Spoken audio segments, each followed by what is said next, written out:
Located in the heart of Malaysia, Taman Negara is home to the world's oldest rainforest. Scientists believe Taman Negara to be 130 million years old.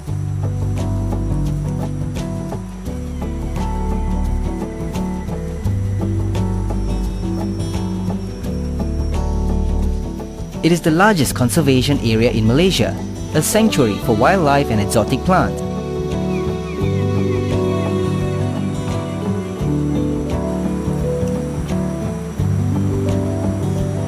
The park is a key element in Malaysia's national heritage, representing a large proportion of its wild plant and animal species. This includes diminishing and endangered species such as the Sumatran rhino and elephant.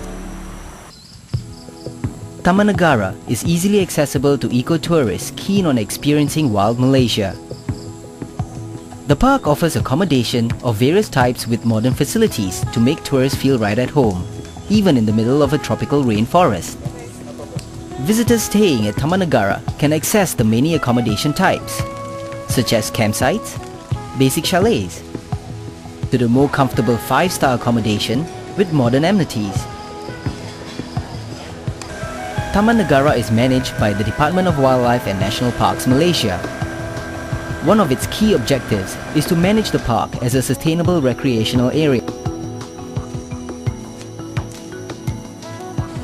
The hotels available at Taman Negara are also playing their part in protecting and conserving the ecosystem.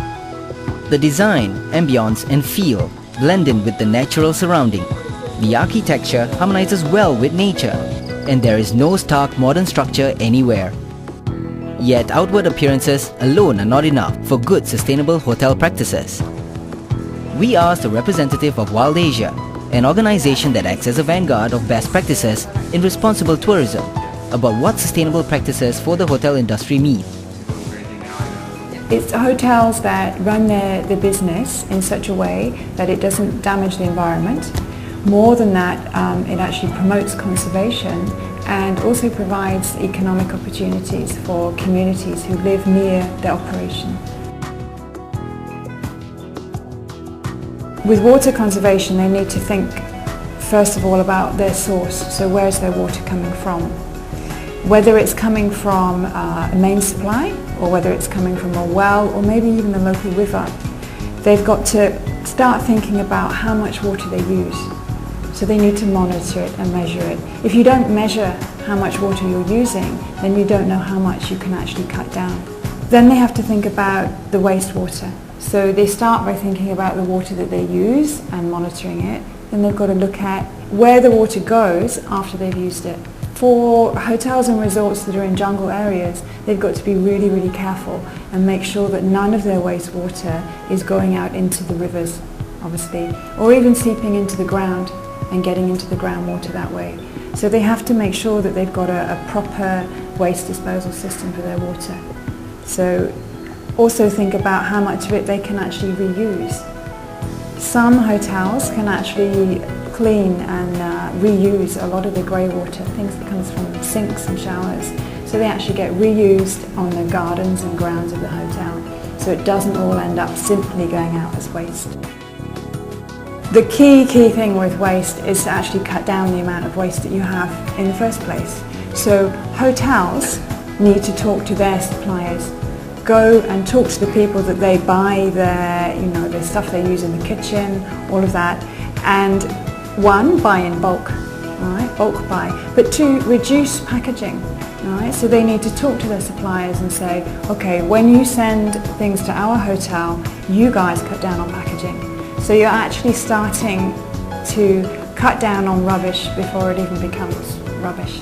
Things like mineral water bottles. Tourists obviously can't drink the mains water, they need to drink mineral water, and it's a huge problem where you've got so many plastic bottles going into these jungle areas. So the resorts can help.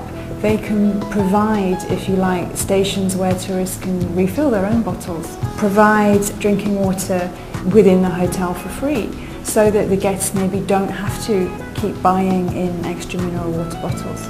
That will help. Other things they can do are maybe find a supplier that provides mineral water in glass bottles. Or again, bulk. Buy the very big like 20-litre drums of mineral water, again, that people can refill their smaller bottles from. Once it's been used, look at waste, all the rubbish that comes out of a hotel, and separate it. It's a basic practice which doesn't happen that often in Malaysia. So separate your waste. Take out anything that can be composted, create a compost heap, and start using it as fertilizer within the grounds of the hotel. Energy saving light bulbs. You're starting to hear this so often, but it is a very, very simple way of saving a lot of energy. So replace all the light bulbs with energy saving bulbs, and you'll see the electricity bills for the hotel reduce. And that's the basic, because it's not relying on tourists themselves to take action. That's something that the hotel can do, and you don't have to worry then so much about if the tourists themselves are not being so careful. Most air conditioning in hotels and public places are actually uncomfortably cold. You can actually increase the temperature of an air conditioned room by, I think it's 1 or 2 degrees, and you will actually save quite a lot of money, quite a lot of energy, and the people within the room won't really be aware of a temperature change. Basics again, the keys that you have in the hotel room, so that when the tourists leave the room, they pull the key out and it cuts the power in the room so that they can't accidentally leave on the lights or the aircon when they go out of the room.